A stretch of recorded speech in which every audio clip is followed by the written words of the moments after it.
Hey y'all, welcome back to Lorena's Kitchen, Cooking in the Urban Studio.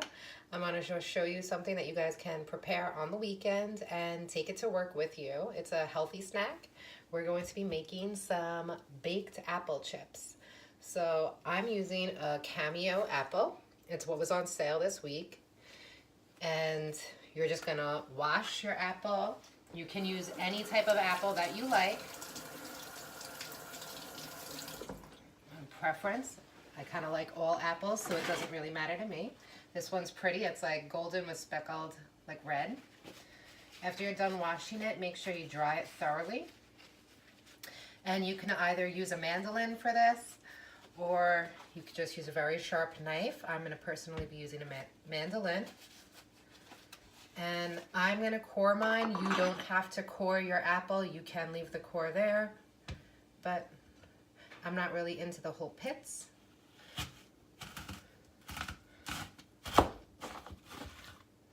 So,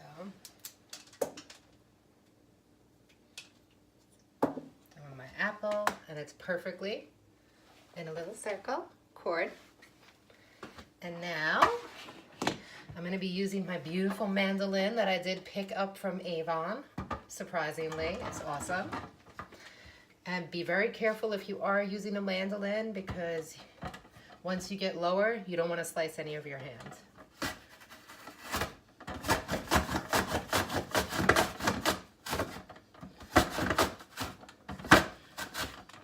We're going to have our oven already preheated to 225 degrees Fahrenheit. And this is going to be a little bit of a lengthy procedure. It will take us about 2 hours cooking time because, you know, we're doing it in the oven the hard way.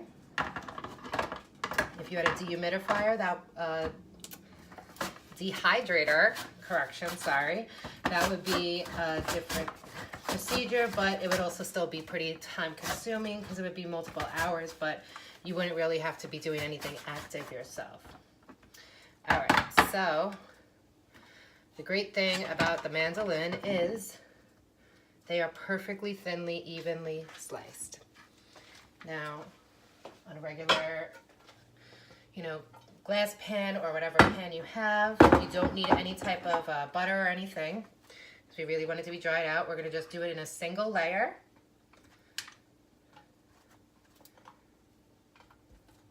And if you want to do a different flavor, I'm going to just put a little bit of cinnamon on it. You can do a little bit of brown sugar with some sea salt. Maybe that'll come out, like a salted caramel flavor once it's cooked down. But right now, I just not trying to do a lot of calories.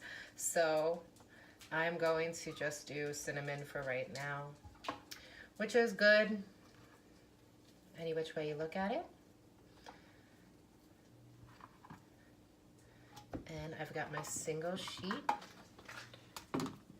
And we're just gonna sprinkle lightly with a little bit of cinnamon.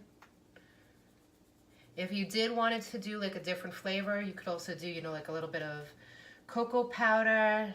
If you want like a chocolatey apple crisp, or you could even do the like brown sugar, a little bit of brown sugar with some coarse ground sea salt, mix it together and then just shake it on top. And once you have like a nice little layer, I don't know if you could kind of tell, but I just lightly sprinkled with some cinnamon, and I'm going to be putting them in the oven. And then I'm going to check in about an hour, flip them, and then do another hour on the next side. And then we'll be ready for, our healthy little snack that you could store in some airtight containers. Take it to work with you. Perfect for in between breakfast and lunch, or lunch even to hold you over for some dinner. And you don't have to feel bad about it, and you're not spending an arm and a leg that you would in the store. So join me in a little bit. We'll be checking back in about an hour to see how these apple chips are going, okay? So see you soon, and thank you for joining me with Lorena's Kitchen, Cooking in the Urban Studio, making our baked apple chips.